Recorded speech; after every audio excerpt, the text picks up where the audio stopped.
বিসমিল্লাহির রহমানুর রহিম। হে সমস্ত জগতবাসী, আজকে আপনাদের সামনে যে আলোচনাটি নিয়ে আসলাম, স্বপ্নের ব্যাখ্যা। যেই ব্যাখ্যা মানুষের না জানলে জীবনে পদে পদে বিপদগ্রস্ত হতে হয়, জীবনে অনেক সমস্যার সম্মুখীন হতে হয়। আর এই স্বপ্নের ব্যাখ্যা করে যারা চলে তারা কিন্তু জীবনে ভালো কিছু ফলে। আরও একটি কথা শামীম আলী বলে যে যদি কেউ এই অবহেলা মনে নেয় যে স্বপ্নে দেখেছি, স্বপ্নে তো মানুষ কত কিছুই দেখে, এই কথাটা বলা একটা পাক্কা মূর্খ হওয়া সমান। তবে আজকে আপনাদের সামনে যেই স্বপ্নের ব্যাখ্যাটা নিয়ে এসেছি, আর সেই একটি ব্যাখ্যা নয়, অনেকগুলো ব্যাখ্যা। আর এগুলো যদি চেক আপ দিয়ে চলা যায় তাহলে ইনশাল্লাহ ইহকাল ও পরকাল আমরা ধন্য হব। তো এর মধ্যে একটি বিষয় হলো, দেখুন যে যদি কেউ দেখে স্বপ্নে যে কোনো অলি আউলিয়া খুব ক্রোধান্বিত দেখছে, যে স্বপ্নযোগে একজন অলি আউলিয়া তাকে খুব ক্রোধান্বিত রাগান্বিত অবস্থায় আছে, এই দৃশ্য দেখলে আপনি কি বুঝবেন?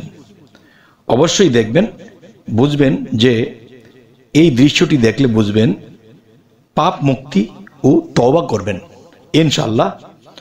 এই দৃশ্য দেখার পরে যখন আপনি পাপ মুক্তির জন্য তওবা করবেন, ইনশাআল্লাহ আপনার জীবনের বহু গুনাহ মাফ হয়ে যাবে।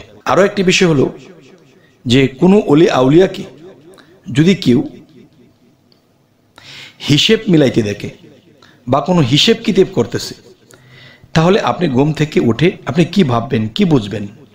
তখন এটাই বুঝবেন যে ভ্রমণকারী হলে সুখে বাড়ি পর্যন্ত পৌঁছে যাবেন।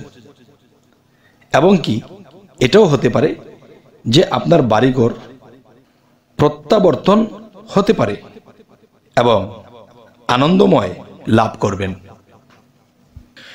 যদি আপনি কখনো স্বপ্ন দেখেন যে আল্লাহর নূর দেখেছেন স্বপ্নযোগে, তখন এইটা দেখলে কি হবে? আপনার আয় বৃদ্ধি, ইবাদত কবুল হবে এবং পূর্ণ কাজে মনোযোগী থাকবেন এবং আপনি বহু কিছুতে সফলতা লাভ করবেন। আচ্ছা, আল্লাহর বন্ধুকে দেখলে ওইগুলো হয়, আল্লাহর নূর দেখলে এগুলো হয়, এই কথার উপরে অবশ্যই বিশ্বাস রাখতে হবে। পৃথিবীতে বহু ওলিয়া আউলিয়া এবং নবী রাসূল যারা এসে গেছেন, তারা কিন্তু স্বপ্নের ব্যাখ্যা করে চলেছেন। হযরত মুহাম্মদ সাল্লাল্লাহু আলাইহি সাল্লাম তিনিও কিন্তু স্বপ্নের ব্যাখ্যা দিয়েছেন এবং যা ব্যাখ্যা দিয়েছেন তাই ফলেছে। এমনকি হযরত ইউসুফ আলাইহিস সালাম তিনি কিন্তু স্বপ্নের ব্যাখ্যায় পারদর্শী, তাকে আল্লাহ এই গুণদান করেছেন। তিনি কিন্তু এই স্বপ্নের ব্যাখ্যা রাজ্যের রাজাকে যা দিয়েছে তাই ঘটেছে। 7 বছর আকাল হবে, তাই হয়েছে। 3 বছর বাম্পার ফলন হবে, তাই হয়েছে। তাহলে স্বপ্নের ব্যাখ্যা যদি আমরা এই বেলায়েতের যুগে আমরা করে করে চলি, ইনশাআল্লাহ আমাদের সামনে আমরা ঠেকব না ইহকাল এবং পরকাল। অবশ্যই এই কথাগুলো লক্ষ্য করবেন। আল্লাহর অলিকে খুশি দেখলে স্বপ্নে আপনি কি বুঝবেন? আল্লাহর অলিগণকে যদি আপনি খুশি দেখেন তাহলে কি হবে? এর ব্যাখ্যা কি হবে? এর ব্যাখ্যা উত্তম আশা পূর্ণ হবে আপনার জীবনে। আপনি সবচেয়ে উত্তম উৎকৃষ্ট মানের, খুব ভালো মানের আশা করেছেন, আর সেই আশা হতে হবে আল্লাহর পছন্দনীয়, তাহলে সেই আশা আপনার পূর্ণ হবে। আচ্ছা, এর পরবর্তীতে যদি আসি যে আল্লাহর অলিকে বেজার দেখলে স্বপ্নে আপনি কি বুঝবেন? আপনি যদি কোনো আল্লাহর অলিকে বেজার অবস্থায় দেখেন, মুখ গম্ভীর অবস্থায় দেখেন, তাহলে আপনি কি বুঝবেন? আপনার বুঝতে হবে যে অকল্যাণ হবে এবং আশা পূর্ণ হবে না। আপনি যে আশা করেছেন সে আশা আপনার পূর্ণ হবে না, এবং পূর্ণ না হওয়ার কারণ একজন আল্লাহর অলির সাথে কিন্তু আল্লাহ বিলীন থাকে। তখন একজন আল্লাহর অলি বেজার থাকা মানে কি? আল্লাহ বেজার থাকা। এখন আপনাদের সামনে যে কথাটি বলবো সেটি হলো, দেখেন যে আল্লাহর অলি খুশি আছে। আল্লাহর অলিকে যদি আপনি খুব হাসি খুশি অবস্থায় দেখেন, তাহলে ঘুম থেকে উঠে আপনি কি ভাববেন, কি বুঝবেন? যে আল্লাহর অলিকে যদি আপনি খুবই খুশি মনে দেখেন, তখন আপনি কি করবেন আর কি বুঝবেন? যে তওবা করবেন এবং পাপ মোচন হয়ে যাবে আপনার, এবং ভাগ্য আপনার বদলে যাবে। ভাগ্য বদলে গিয়ে আপনার ভালো কিছু ভাগ্যের দিকে আপনি রওনা দেবেন ইনশাআল্লাহ। আচ্ছা, আরেকটা বিষয় হলো যে আজান নিজে দিতে দেখলে, স্বপ্নে যদি আপনি দেখেন আপনি আজান দিচ্ছেন, তাহলে আপনি কি বুঝবেন? স্বপ্নে আজান দিতে দেখলে আপনি কি বুঝবেন এবং ঘুম থেকে উঠে আপনি কি ব্যাখ্যা করবেন? ঘুম থেকে উঠে আপনি এটাই আশা করবেন এবং ব্যাখ্যা নেবেন যে পরম উন্নতি লাভ হবে আপনার। আর সেই উন্নতি লাভটা কোথায়? দুনিয়া ও আখিরাত দুটি জায়গায় আপনার উন্নতি হবে ইনশাআল্লাহ। তবে অবশ্যই যে আজান বিষয়টা, অনেকেই স্বপ্নে আজান দেয়, আর এই আজান দেওয়াটা খুবই ভাগ্যের লক্ষণ। আচ্ছা, এবার আপনাদের সামনে যে কথাটি বলবো যে আজান শোনা, আজান স্থানে দেখলে, যেমন আপনি আজান শুনতেছেন এবং আজানের স্থানে আছেন, এই দৃশ্যটি যদি আপনি স্বপ্নে দেখেন তাহলে আপনি কি বুঝবেন? তখন বুঝতে হবে বিপদ অবতীর্ণ হয়ে যদি আজান শুনতেছেন এবং সেই আজানের স্থানে আপনি আছেন, তখন আপনি কি বুঝবেন? আপনি যদি কোনো কাজ লুকোচুরি করেন বা লুকোচুরি করার ইচ্ছা পোষণ করেন, তখন আপনি সেই কাজে ধরা খেয়ে যাবেন। আর এই দৃশ্য দেখলে অবশ্যই আপনি সতর্কবাণী হয়ে যাবেন, যাতে করে আপনার এরকম না হয়। আর আজান কি? আজান দিলে সর্বলোকে শোনে। তো সর্বলোকে যদি আজান দিলে শোনে, তাহলে তার মানে কি? আপনি যখন যে মনে পোষণ করেছেন গোপনভাবে একটা কাজ করবেন, সেই কাজটি নোংরা, সেই কাজটি ভালো নয়, এবং সেই কাজটি করতে গিয়ে আপনি ধরা খেয়ে যাবেন। তাই আপনি সতর্কবাণী, যে আল্লাহ আপনাকে এই স্বপ্নটি দিয়ে সতর্কবাণী দিল, যাতে করে আপনি এই কাজটি না করেন। আর যদি করেন তো নির্ঘাত ধরা পড়ে যাবেন।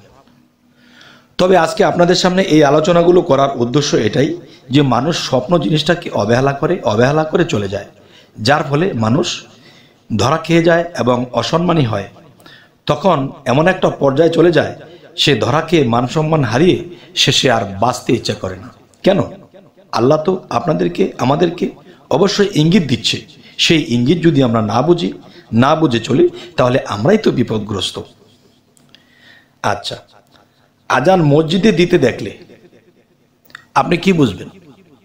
আপনি যদি দেখেন মসজিদে আপনি আজান দিচ্ছেন, তাহলে ঘুম ভাঙার পরে চিন্তা করতেছেন, আমি যে আজকে স্বপ্নে আজান দিলাম, তাহলে এটা আমি কি বুঝবো? এটা এই জিনিসটাই বুঝবেন যে আপনার সম্মান বৃদ্ধি হবে এবং বুজুর্গি লাভ করবেন। সুবহানাল্লাহ, আলহামদুলিল্লাহ। আচ্ছা, আজান ঘরে দিতে দেখলে আপনি কি বুঝবেন?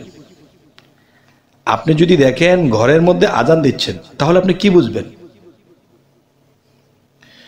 তাহলে বুঝবেন ক্রমান্বয়ে গরিব হতে থাকবেন। আপনি ঘরে আজান দিতে স্বপ্নে দেখলে আপনি দিনে দিনে গরিব হয়ে যাবেন। আচ্ছা, আজান ও একামত সময় মতো দিতে দেখলে কি বুঝবেন? আজান ও একামত যদি সময় মতো আপনি দিতে দেখেন, তাহলে আপনি কি বুঝবেন? তখন ঘুম ভাঙলে পরে আপনি এটাই বুঝবেন যে প্রচুর ধন সম্পদ প্রাপ্তি হবেন, হজ করবে, সৌভাগ্যবান হবেন, সম্মানিত হবেন, অপমানিত নয়, সম্মানিত হবেন এবং সৌভাগ্যবান হবেন। আচ্ছা, আজান হেঁটে হেঁটে দিতে দেখলে আপনি কি বুঝবেন? আপনি হাঁটছেন আর আজান দিচ্ছেন, এই দৃশ্য যদি আপনি স্বপ্নে দেখেন, তাহলে আপনি কি বুঝবেন? তাহলে আপনি এই জিনিসটাই বুঝবেন যে আপনি হজ করবেন এবং পাপ কর্ম বিরত থাকবেন এবং পবিত্র হবেন।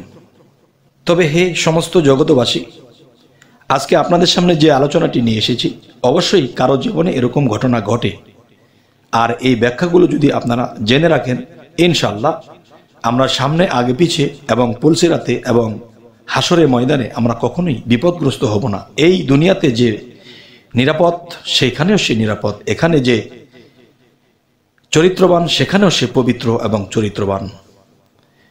আরেকটি বিষয় হলো, আজান অসময়ে দিতে দেখলে আপনি কি বুঝবেন?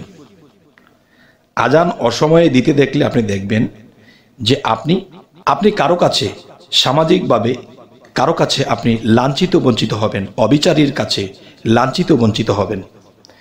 আচ্ছা, আরো একটি বিষয় হলো, আজান বিছানায় শুয়ে থেকে দিতে দেখলে স্বপ্নে কি বুঝবেন? আজান বিছানায় শুয়ে থেকে দিতে দেখলে স্বপ্নে আপনি এর ব্যাখ্যা কি করবেন? যে এর ব্যাখ্যা হবে, স্ত্রীর প্রতি ভালোবাসা অত্যন্ত বৃদ্ধি পাবে, স্ত্রীর প্রতি অত্যন্ত ভালোবাসা বৃদ্ধি পাবে। এই যে জিনিসটা, যে যদি আপনি এই আজানটি বিছানায় শুয়ে শুয়ে দিতে দেখেন। যাই হোক, হে সমস্ত জগতবাসী, আজকে আপনাদের সামনে যে স্বপ্নের ব্যাখ্যাগুলো তুলে ধরলাম, অবশ্যই যদি আপনারা মনে রাখতে পারেন, আর কারো জীবনে যদি এই ঘটনাগুলো ঘটে, অবশ্যই আপনারা স্বপ্নের ব্যাখ্যা করে চললে আপনারা কখনোই বিপদগ্রস্ত হবেন না। ইহকাল এবং পরকাল দুই কালেই আপনারা জয়লাভ করবেন। তবে আমাদেরকে আল্লাহ স্বপ্নের ব্যাখ্যা বুঝে চলার তৌফিক দান করুন। তবে আরেকটি কথা হলো যে আমাদের চ্যানেলে যদি আপনারা নতুন হয়ে থাকেন, অবশ্যই সাবস্ক্রাইব করে নেবেন, পরবর্তীতে যেন আপনাদের সাথে আবার দেখা হয়, আবার সুন্দর আলোচনা নিয়ে আসতে পারি। তো সকলেই ভালো থাকবেন। আল্লাহ হাফিজ।